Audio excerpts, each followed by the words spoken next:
Ya, mungkin sekarang saya kembali ke Pak Ito bahwa memang Mas Islah juga mengatakan agak sulit ya bagaimana kemudian soal tata cara ini juga memang semua punya perspektif berbeda.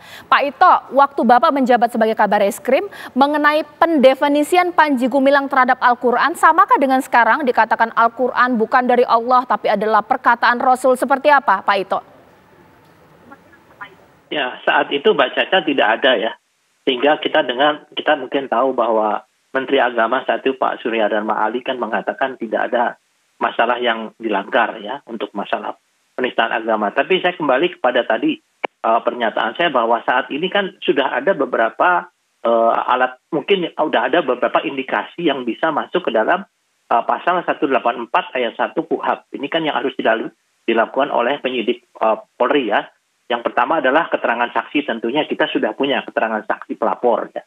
Kemudian keterangan ahli yang tadi mungkin dari MUI, dari ahli agama, ahli tafsir agama, ya. Kemudian surat petunjuk dan yang hari Senin itu kan termasuk dalam keterangan yang nanti akan dilihat apakah dari keterangan atau klarifikasi saudara Panji Gumilang itu bisa ditingkatkan menjadi tersangka ya. Kalau penyidikan tentu menjadi tersangka.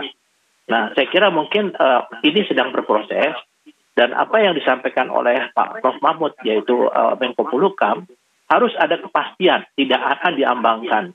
Sehingga di sini saya kira dengan pernyataan-pernyataan saudara Panji Gumilang maupun perilakunya dia yang mungkin tidak lazim sesuai dengan tata cara dalam menjalankan ibadah agama, ini akan menjadi satu masukan yang kita ambil dari beberapa keterangan ahli sebagai salah satu unsur pasal 184 ayat 1, sehingga bisa ditetapkan kasus ini menjadi kasus pidana atau tidak. Tapi kalau keyakinan saya ini melihat daripada bukti-bukti saat ini, kemudian pernyataan yang bersangkutan, ini kelihatannya bisa akan maju menjadi satu kasus pidana.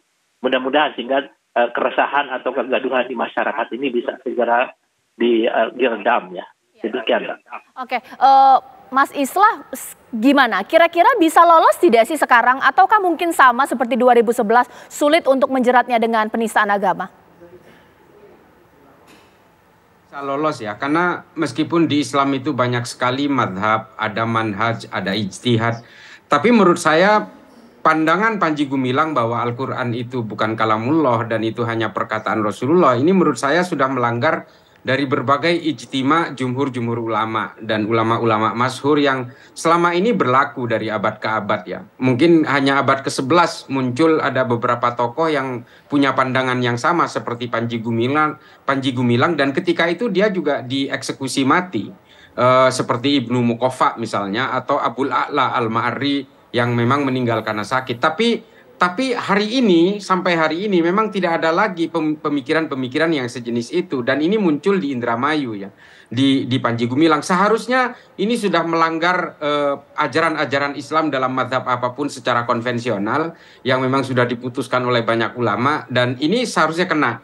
Kalau persoalan-persoalan fikih menurut saya tidak bisa dikenakan kepada Panji Gumilang ya soal masalah tatanan-tatanan fikih karena perbedaan fikih di dalam Islam itu banyak macamnya dan ini satu keniscayaan. Saya tidak setuju juga kalau perbedaan fikih di dalam Islam dijadikan sebagai delik untuk penistaan agama karena saya kira penistaan agama itu perbedaan dalam fikih itu adalah sesuatu hal yang biasa dan kalau persoalan akidah itu memang betul-betul negara harus turun tangan dan hukum harus bisa menjangkau dia. Persoalannya kan selama ini kan Panji Gumilang ini dianggap sebagai the untouchables karena banyak sekali kasus-kasus pidana yang seharusnya menjerat dia dari tahun ke tahun banyak sekali. Ada beberapa tuntutan bahkan eksekusi dari tuntutan 116 guru kalau tidak salah di mana Al Zaitun seharusnya membayar kompensasi 2.160 juta yang sampai hari ini belum bisa dieksekusi. Terus ada beberapa kasus gugatan kepada Panji Gumilang yang akhirnya pada tahun 2021 oleh Bareskrim juga di SP3. Kalau kurang lebih seperti itu. Nah, ini kan orang akhirnya menjadi membuncah gitu ya, menjadi meluap-luap kepada Panji Gumilang secara personal ketika dia sudah mulai mengulik-ngulik soal ranah-ranah akidah. Nah, ini betul-betul berhadapan dengan umat Islam seluruh Indonesia yang betul-betul masih memegang tali akidah itu sebagai backbone dari ajaran beragama. Sesaat lagi dengan Pak Kudri, pasal penistaan agama, mengganggu tertiban dan undang-undang ITE. Maksimum bisa berapa ya Pak ya? Sesaat lagi di Apa Kabar Indonesia Malam.